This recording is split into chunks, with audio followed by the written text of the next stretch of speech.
One day, I would like to have a therapeutic farm because I just feel like the healing of animals is so powerful. I would love to be able to change people's lives. And so that decision that I wanted to help people really made me motivated to want to live genuinely, I love my life, and it's so weird to say that, but I'm genuinely happy. And I know my dad would be proud of that because he always knew I had so much to give to the world. I just never believed it. But now I do. Welcome to Stronger Than You Think, a podcast by Youth Villages. I'm your host, Alec Ogg. In each episode, you'll hear a story of resilience from a former foster youth. They've overcome unimaginably difficult circumstances, and they'll share a mental health practice that helped them to persevere. You'll also be hearing from mental health professionals who work at Youth Villages. They'll add some clinical perspective on how you can incorporate these mental health tools into your own life so that you can be stronger than you think. Our guest today is Julia. Hi, my name is Julia. I'm 20 years old, and I grew up in Plymouth, Massachusetts, and that is where I currently reside. We'll be discussing how bullying led to a mental health crisis for Julia, and how the connectedness of volunteering saved her life. We'll also be hearing from Youth Villages employee Raquel Schutze. Yeah, sure. Raquel Schutze. I'm the program director for Crisis Services at Youth Villages. So anyone experiencing a mental health crisis would contact our crisis line, and we would be able to assist them in getting the help they need. The goal is to keep them out of crisis. So we're working ourselves out of a job. We haven't done it yet because the world is hurting. So we definitely are not ever going to not have a job, because there's always going to be somebody that needs help. And helping people when they're at their worst has really been fulfilling. And I've been doing it now for around 13 years. Raquel's going to add some clinical perspective on how volunteering can have such a profound effect for those recovering from a mental health crisis. Before we get into Julia's story, I want to give a quick content warning that this episode contains references that may be triggering and difficult to hear. This includes references to mental illness, self-harm, disordered eating, suicidal ideation, and blood. This trigger warning is to empower you as the listener to make a healthy decision about if, when, and how you should consume this episode. If you need support, please look at the links for resources we've listed in the show notes. Now here is Julia's story. Julia, where would be a good place to begin? Oh yeah, I think it was 5th grade. I decided that I was going to do the talent show, and my dad never knew I could sing. My mom didn't either. They didn't even know I could really play the ukulele.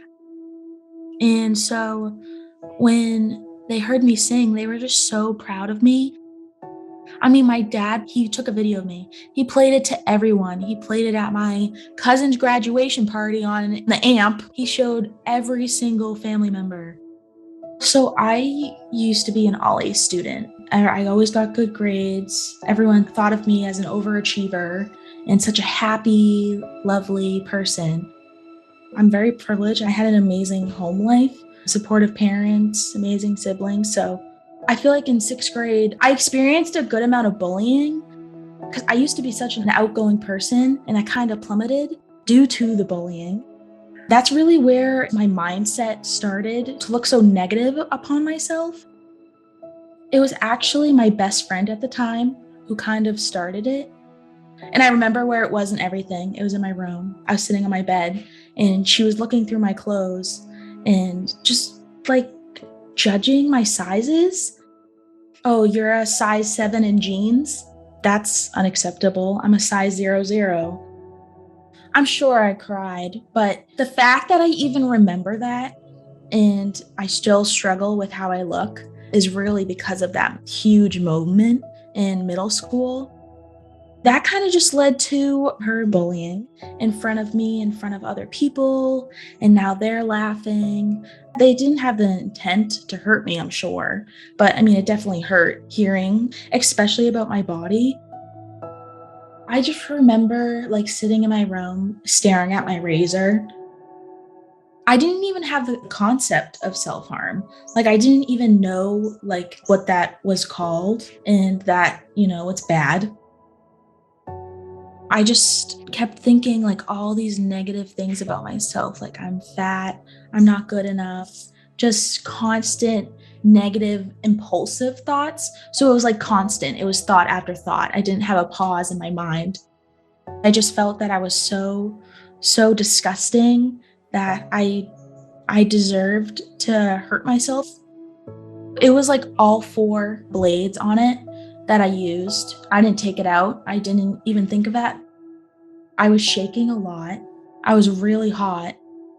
It was my legs because I didn't want anyone to see. And it was wintertime, so no one could see.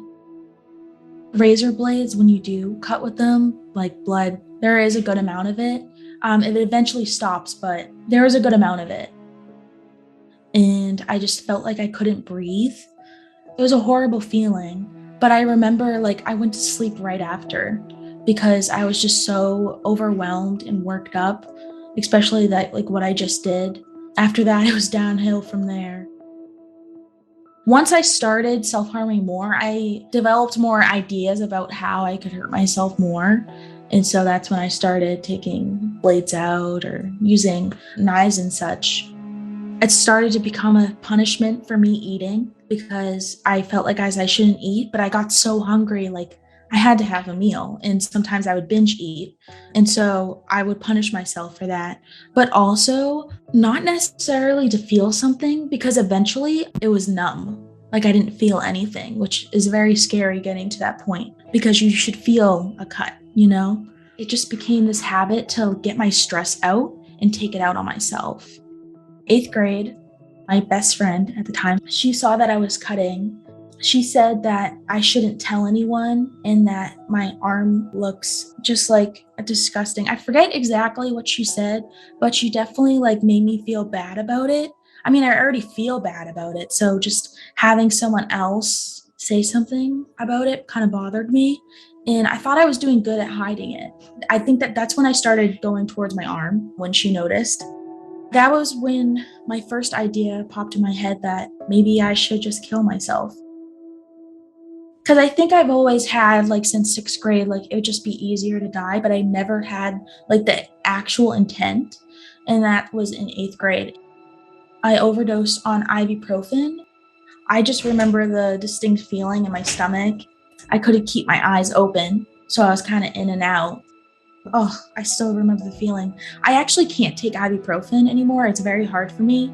I don't take it unless I really need it because every time I take a pill, I feel that feeling of an overdose. It's weird and it's uncomfortable. So I can remember how I felt that first time. And it was the weekend, so I was just in bed all day. So I wasn't really noticeable. But I didn't tell anyone till the week after because I was like, oh, maybe I should get help. So that's when I first went to the hospital. I had to get evaluated, and this was the first time I ever got evaluated. It was a very weird experience. Like they're asking me all these questions. It was really scary because I didn't know what was going to happen. I was really confused. I didn't even know psychiatric facilities existed. Everyone always called it like the loony bin just to like make it a joke, you know? I never really had an awareness that I could get help for this, but at the time, I don't know if I really wanted help. I probably had over 24 different hospitalizations, all spanning from 2 weeks to 3 months. So it's hard to remember specifics because I think at certain points of times, they've put me on all these different medications and I just simply can't remember. But my intent of wanting to kill myself got more intense over time. So I took more pills, and I also now am being prescribed pills. So I have stronger pills that I can take, and I've overdosed quite a few times. I can't remember exactly, but I mean, that was definitely my go-to is pills. An ambulance has come into my house a few times because I tell my mom that I overdosed last night and I had a horrible feeling in my head, my stomach. I felt weak. I couldn't really walk. You think like after that one time where I had like such a horrible experience, you think I'd stop, but I didn't. Home life was rough. School life sucked. Just everything was horrible. I mean, a family living with a child who's constantly trying to kill herself every now and then, that's kind of hard. It's not like they have a booklet to know exactly what to do. I mean, I was very impulsive, so I hurt my family a lot. With my academics, sometimes I was able to keep up with them, but other times I did not. I also went to 3 different high schools.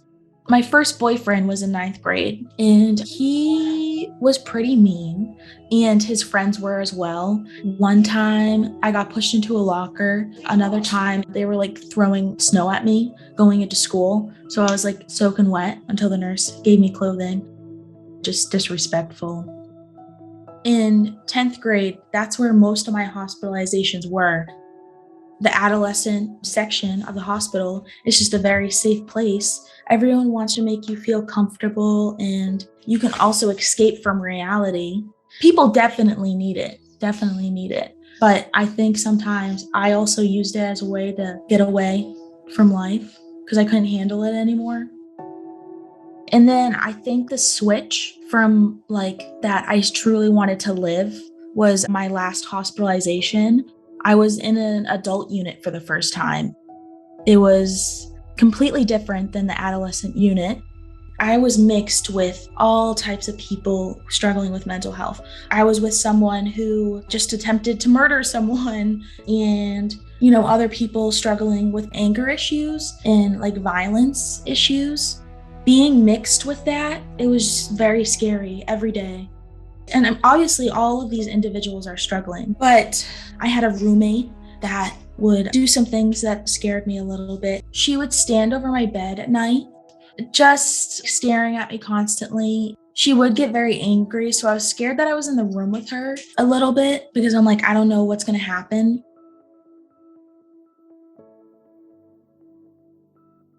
This is around the time when I first met Haley. Haley is my LifeSet person, and so she visited me as well. I wasn't mean or anything, but I didn't give her like the easiest time. I mean, if you think about it, if I'm having all these hospitalizations, I've had many mental health workers coming in and out of my home, in and out of the hospitals, coming to visit me, and I haven't always had the best experience with a lot of them. But Haley, she was just so amazing. I love her so much. She is just a person I know I can always talk to. I didn't want to go to school after this hospitalization. She's the reason why I graduated, actually, because I was missing all this school. So this is my senior year that this hospitalization is happening. So it was possible that I wasn't going to graduate, and my school didn't think I could graduate, but Haley did. And she drove me to school every day, picked me up every day. So she knew that I went. So yeah, she definitely impacted my life greatly. After the adult hospitalization, I actually lived with a friend for a couple of months. I think it was good to get away from home for a while. Probably a month into living with my friend, I fixed my relationship with my parents and I ended up moving back home. It was the best month and a half ever. And then my dad passed. He had a heart attack. It was just unexpected. I was in shock for a long time. I've always like, oh, he's going to come back home. And every month that passes by, I'm like, oh, he's not coming back. It was hard, but we had our family to get us through it. I actually met my boyfriend, who I'm still with now, a week after my dad passed. I just think like he was put into my life to help me get through it because my family, they always say that I probably would have went back to the hospital if it wasn't for him. And it's so weird because it's like a healthy relationship, like those exist. My mom likes him, so that's important because she's my best friend. I love her. Right, Mom? Oh, is your mom there? Yeah, she is. She said, you better be. I just like reflected back. I'm like, why do I hate myself so much? Why am I putting so much pressure on myself? And don't get me wrong, I'm still putting pressure on myself, but not to that extent where I feel like I don't deserve to live. Like I completely deserve to live. So that's where like my mindset really just like changed. We'll be right back after this brief message from our sponsor. This episode is sponsored by BetterHelp. Without a healthy mind, being truly happy and at peace is hard.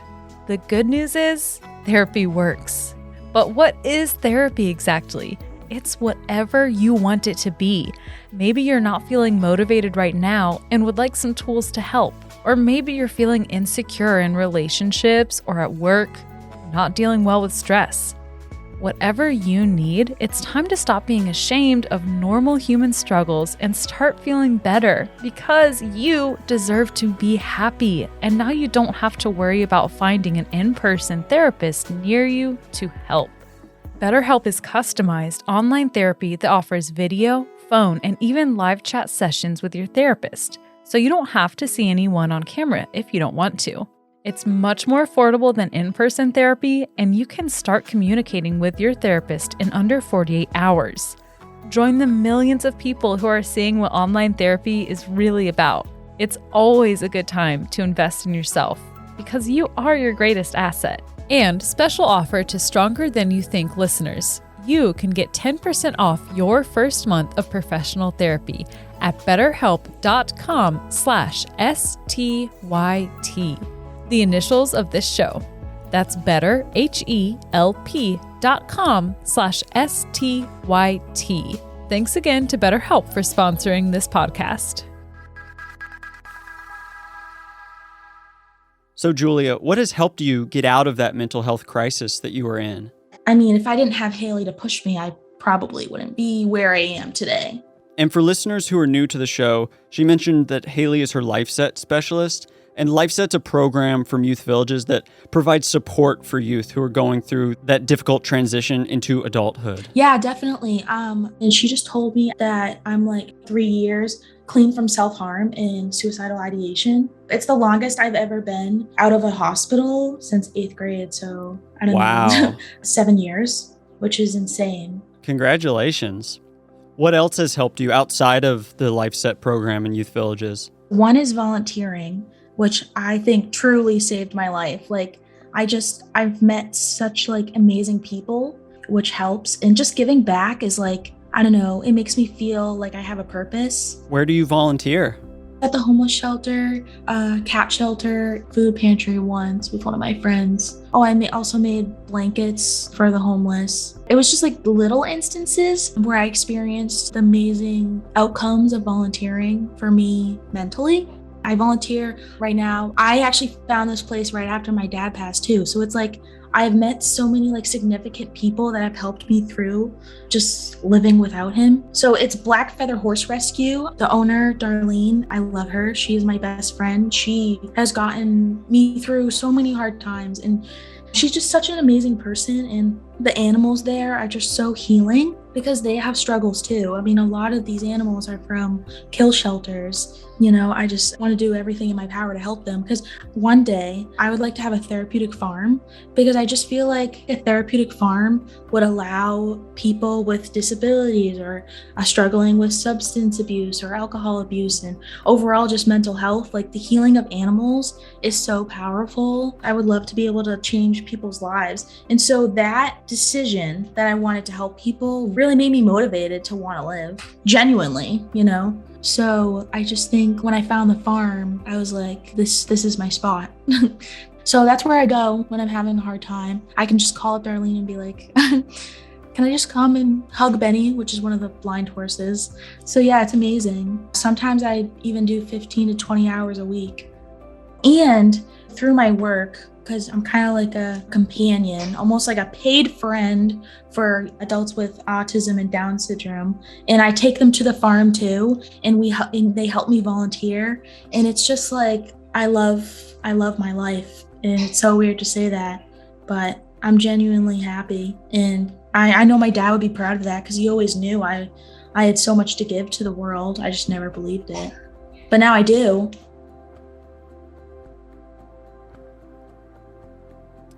Now, switching over to Raquel, from your perspective in crisis services, what would be an important takeaway from Julia's story for you? What I think would be important for people to really know is that there is hope. That's the message that we in the work of suicide and self-harm and crises always want to let people know is that there's hope out there, and that hope is found through connecting. Connectiveness is key. So if someone's experiencing suicidal ideation, deep depression, anxiety, they often feel very isolated, feel like that experience is their own, and it is definitely very unique to them. But if we can start to have people connect and form relationships or volunteer in their community or feel like they have a bigger purpose, oftentimes that's what moves the needle forward. They can start experiencing life with others, feeling like they're making a difference, and that's usually what moves someone past that crisis situation. She mentioned several volunteer opportunities that she tried. It sounded like, yes, this was fun, this was good, it made me feel better. But when she hit her stride with equine therapy and assisting there, it seemed like that just really moved the needle for her and got her into a place where she felt good about what she was doing. And that's the story that you hear. That's the resiliency story. So why do you think something like volunteering is so effective for someone in crisis? I think just the biggest piece of connecting with others and feeling like you have a purpose. I think that if we think about someone who's experiencing depression, if someone who feels like they're at their wit's end and doesn't have a purpose in life, if we can connect them with a purpose and people, then they start to feel like they belong here. Belongingness is another huge piece of people experiencing suicidal ideation, suicidal thoughts, having attempts. If we can connect them and let them know that they are important to someone, that they matter, that belongingness can go a long way. Thinking back to the beginning of Julia's story, the inciting incident of her crisis was bullying. And in many ways, I think that bullying is the opposite of belonging. So in your experience with youth that are in a state of crisis, being suicidal, is it often downstream from bullying? Yes, absolutely. In our mobile crisis, especially with adolescents, bullying occurs often. Kids can be mean, there's definitely a lot of bullying that happens. I think that, as we get older, we realize how impactful that can be. Oftentimes, if people aren't feeling good about themselves, they hurt others. And it sounds like that may have been part of Julia's story. And she had some emotional relationship injuries to her that caused her to suffer. We have protocols around bullying that we use at Youth Village's mobile crisis to where we're trying to make sure we're impacting that from a systems perspective. So parents, if their child's experiencing bullying, I think it's important for them to make sure they are connecting with the school and advocating for their child. We'll work with school systems sometimes to make sure that they have in place some peer consults where there are peer buddies, where if a child's experiencing bullying, they can partner with a peer that maybe doesn't experience as much bullying or maybe has experienced bullying and wants to be an advocate for others and walk with that person between classrooms or things like that. It seems like with the access kids have to things like social media, that the bullying doesn't stop when you leave the classroom. Kids are often harassed into the night on social media. They'll wake up the next morning to having text or post about them that can be very damaging. So I think that that's an aspect that when we as adults who maybe were before, like everyone had cell phones and everyone had Snapchat or Facebook or Insta or whatever, bullying looked different because you could have a stop to it and you could walk away from it and it wasn't going to be on the internet for thousands of people to see. And now kids have a hard time running from it. It's hard to escape the bullying that happens. It's a big issue. Last question. In what ways do you think Julia's story applies to the idea of being stronger than you think? I think that it is the perfect title for a podcast with Julia's story.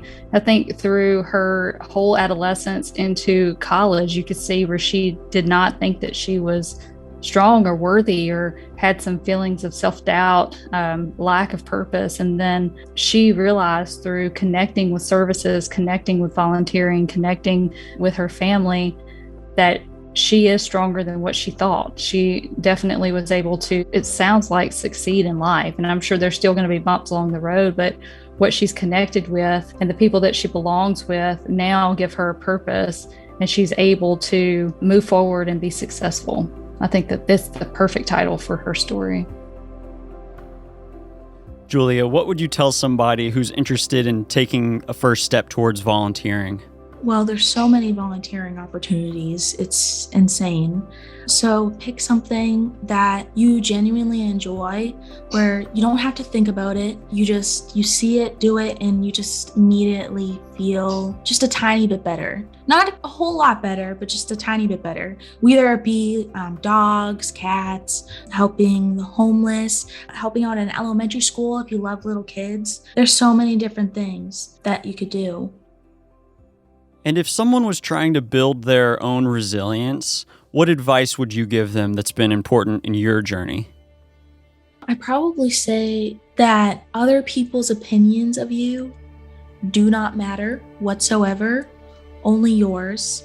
People told me that back then, because that's one of the things that I struggled with. I was very insecure. Still now I struggle with it, but I've definitely gotten way better. But as cheesy as it is, people's opinions of you, especially ones who aren't very positive in your life, they don't matter. And it's so crazy because it's so hard to realize that when you're in the moment. And then 5 years later, you're like, oh my God, yeah, it really does not matter at all. So if you can find that out sooner than later, you are golden. And lastly, if someone was where you were, they're dealing with suicidal ideation, self-harm, depression, anxiety, bullying, what would you want to tell them? When you have suicidal ideation and you're struggling with mental health, you don't always know what makes you happy. And it's hard to find what makes you happy because you kind of put this doom on yourself that you will never be happy. So if you just think back and think about one thing that makes you just a tiny bit happy, do it. Do it every week, every other week. Just make time for it because it's so weird, but it truly impacts your life and your mindset.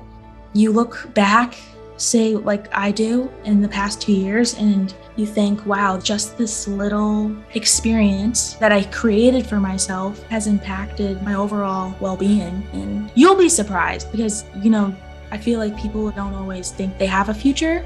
So you'll just look back and be surprised that I'm happy, I have purpose, and I deserve to live. The farm is kind of where I found what I really wanted to do in life. It's weird. It's like life isn't going to get any easier, but the way you deal with it is.